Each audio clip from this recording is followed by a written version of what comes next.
Okay, we're back outside where the lighting's a little better. I suspect the sound's going to be pretty horrible on the buffing wheel part, but basically this is the as-buffed surface.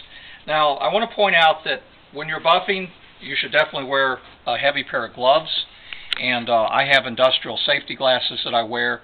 It's a little messy, but even worse, the buffing wheel can fling parts around the room, and in small grit will get in your eye. Now, I wanted to show you this before I cleaned it up. There's quite a bit of brown on this surface, and let's get it up here in the sunlight.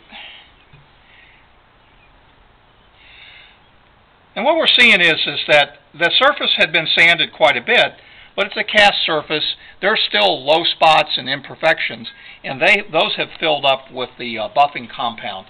Now, what you have here basically is a surface that isn't perfect, and depending on the level of shine that you're looking for, this may be adequate.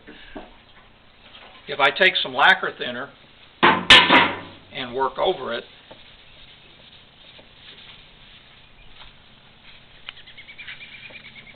the dark splotches come out, but there's still some low spots in there.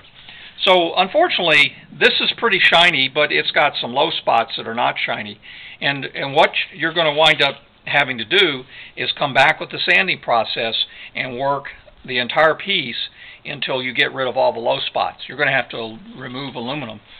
Jaguar never did that at the factory, but if you really want a shiny appearance, you're going to have to do the sanding process until you get all the low spots out. Then, when you buff it, you'll have a pretty amazing looking part. That would be way beyond what they did at the factory, but if that's the look that you're going for, you just got to put in the time and effort to get there. It can be done. So that's the presentation for today. Polishing of aluminum. All of this can be done by hand with sandpaper, but you know, with power tools it makes it go a lot quicker, and certainly if you hire it out to be done, this is the type of equipment they would be using, especially a buffing wheel.